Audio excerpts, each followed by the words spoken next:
Hello and welcome to Frank's School on this 86th day of the second year. I'm teaching punctuation and German and my spelling system, well, and the love of German. Well, there is some imperfect German in what you've seen.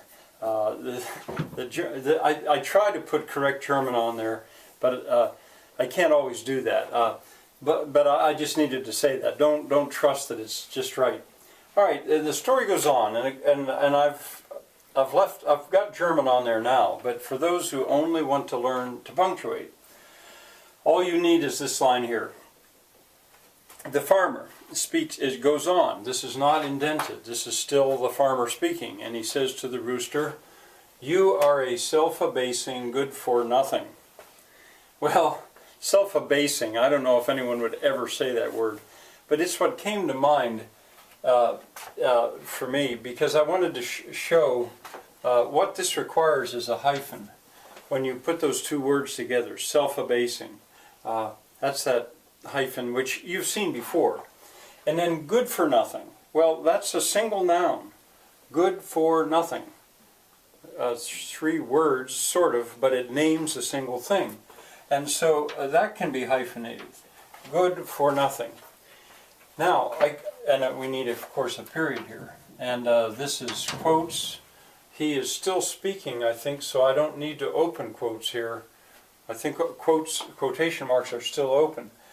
Now, I could have squeezed nothing in here, but I wanted to make it look like I ran out of a line, because there was briefly, I don't know if it even still exists, but there was briefly a punctuation mark called a double, or a double hyphen.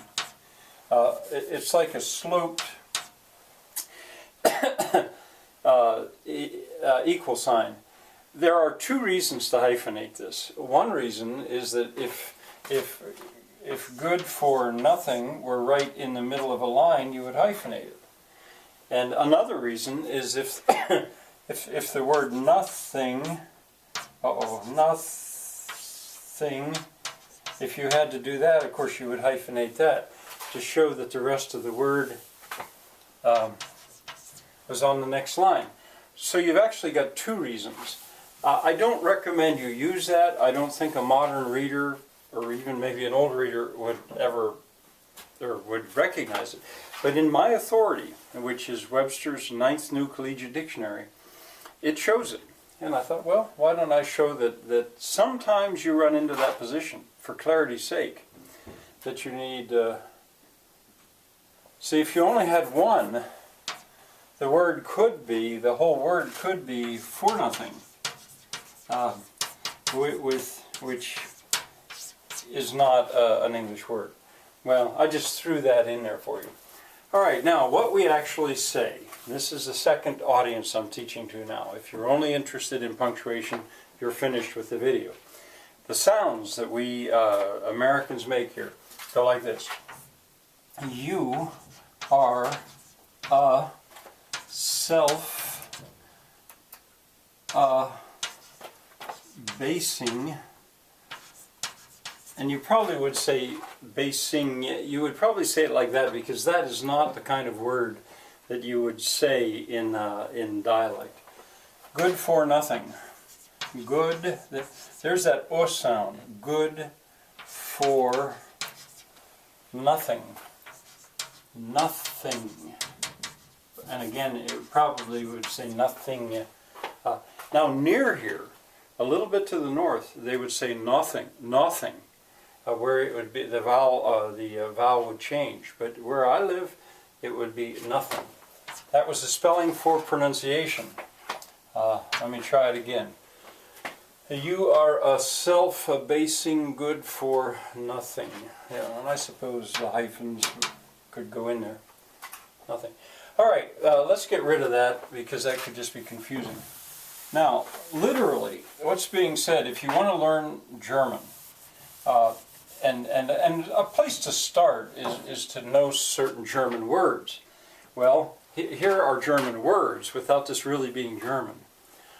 Du bist ein selbst erniedrigend.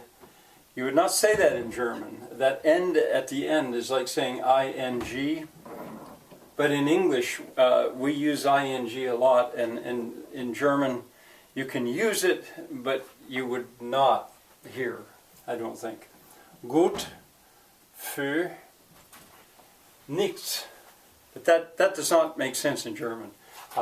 And so you've got some German words, but let's get rid of them. And now what this actually means in German that a German might understand is Du hast dich selbst erniedrigt. You have yourself lowered, abased, I guess. And here they have to say it differently. A new sentence here. Du bist einer Taugenichts. It might be ein Taugenichts, but I'm not sure. I think it's, I know it's masculine. Taugenichts. Nichts means nothing. Tauge means to be good for something, to be worth something. The verb taugen, and then you get Taugenichts, good for nothing. That's the way you would say it in German. All right, I have one more video of the next sentence. I'm trying to get on with this because I don't want to stretch punctuation out too much longer. So one more today. Come back, please.